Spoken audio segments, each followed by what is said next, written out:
Olá, Brasil!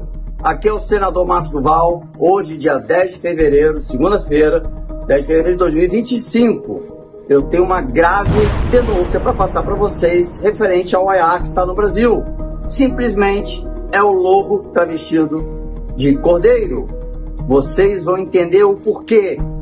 E outra questão, aquele vídeo onde eu estava denunciando as manipulações das eleições junto com a USAID, Tribunal Superior Eleitoral, foi tirado do ar ontem mesmo.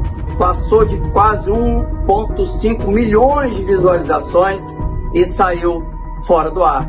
Tá aí para vocês verem, por uma decisão, por um mandato judicial. Então não acabou censura. Isso foi só um gostinho para vocês caírem no encantamento lobo travestido de cordeiro. Vejam aí as denúncias que eu estou fazendo. Estamos diante de um grave conflito de interesse que ameaça a integridade das instituições internacionais, especificamente a OEA, e o equilíbrio de poder dentro dessa organização. O juiz indicado pelo Brasil, de nome Rodrigo Mudrovich, atual vice-presidente da Corte Interamericana de Direitos Humanos, que é esse conselho que está aqui no Brasil, simplesmente uma figura controversa, com uma trajetória jurídica diretamente ligada, nada mais, nada menos, com quem? O ministro Gilmar Mendes, de quem ele foi advogado em processos muito relevantes, orientando até inclusive no próprio mestrado. Além disso, atuou como professor no Instituto Brasiliense de Direito Público, o IDP, para quem não sabe, é de propriedade do ministro Gilmar Mendes. Rodrigo Mudrovich foi eleito juiz na Corte Interamericana de Direitos Humanos em novembro de 2021 e assumiu só no dia 1º de janeiro de 2022. Não tinha acontecido 8 de janeiro. E o mandato são de 6 anos, que se encerra no dia 31 de dezembro, só em 2027. Só que, coincidentemente, no dia 8 de janeiro de 2023, no final daquele ano fatídico, onde a narrativa era golpe de Estado, golpe de Estado, golpe de Estado, as denúncias contra as violações de direitos humanos, pessoas sendo presas indevidamente, sem o devido processo legal e tudo que todos nós já sabemos, simplesmente esse amigo do Gilmar Mendes, que estava na função de juiz, passou para nada mais, nada menos, como vice-presidente da Corte Interamericana de Direitos Humanos, essa que está aqui no Brasil. E ele vai ficar nessa posição como vice-presidente até 2027. Então, prestem atenção e tenham cuidado.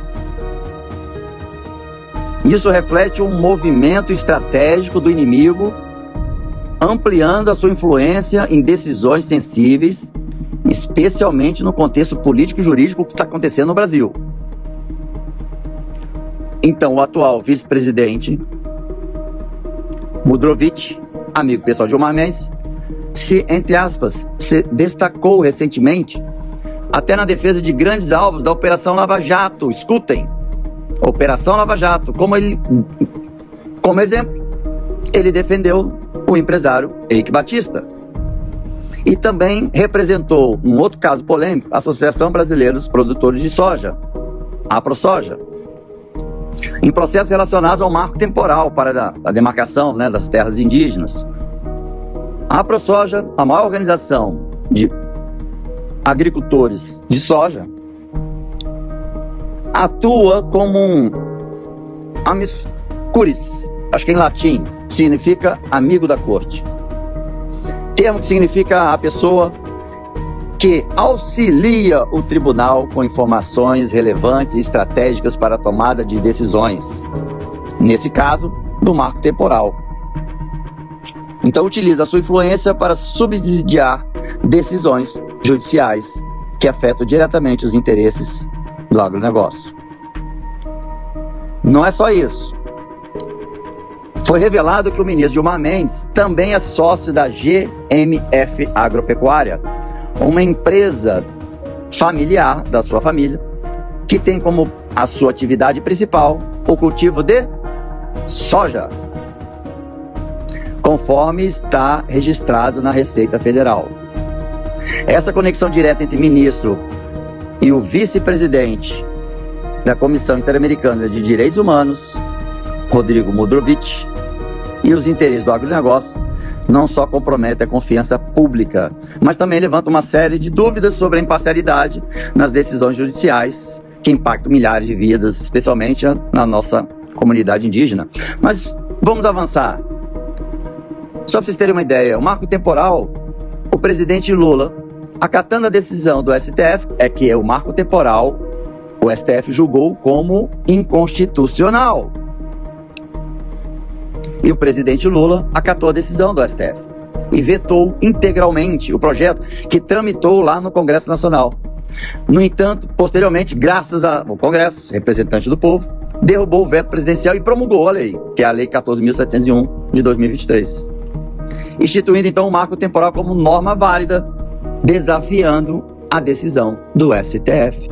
Bom, essa reviravolta do cenário político demonstra claramente a complexidade da questão, mas também a falta de consenso entre os poderes e o impacto direto sobre a comunidade indígena e do agronegócio.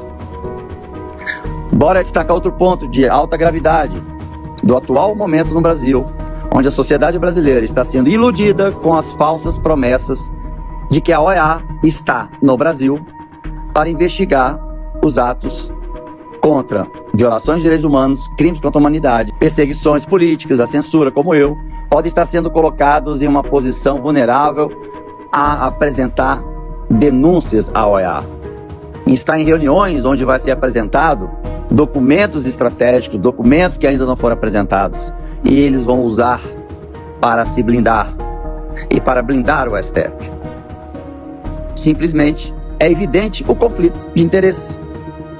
Esse movimento ocorre sem o apoio dos Estados Unidos. Entendam, o Trump, o Elon Musk, Marco Rubio não estão envolvidos com a OEA, se afastaram da OEA, deixaram de mandar recursos para a OEA. Então, os Estados Unidos estão se lixando para a OEA. E quem está ocupando esse vácuo de conduzir a OEA para o que quer? O STF. Então, gente, estamos testemunhando a consolidação de um outro sistema de proteção e influência dentro da própria estrutura de justiça e do órgão internacional, OEA. Eu sempre fui muito transparente, sincero com todos vocês e alerto aqui aos patriotas conservadores que tiveram seus direitos violados e todos os crimes contra a humanidade, violação de direitos humanos, censura, etc., prisão, perseguição política e tal. Vocês estarão se encontrando com o inimigo. Tomem cuidado, porque vocês podem apresentar, como eu disse, documentos, assuntos estratégicos, exatamente para uma instituição que hoje está sob a administração política do STF, não mais pelo governo americano. Portanto, não os vejo como aliados, muito pelo contrário. Infelizmente, é uma notícia ruim, mas num momento como esse, temos que ser cautelosos, estratégicos, para não cair na garra dos inimigos. Essa movimentação do ministro Alexandre de Moraes de reverter algumas contas, porque eu fui censurado ontem, enquanto contas estavam sendo devolvidas, eu tive um vídeo censurado da denúncia das eleições. Então não caiam na armadilha. É um movimento estratégico de contra-ataque do inimigo para seduzir vocês, para vocês entregarem documentos, todos que vocês têm, e ficarem a informação com a OEA e com o STF. Simplesmente isso. Vocês estão em direção à garra do inimigo. Aqui quem fala é o senador Marcos Duval.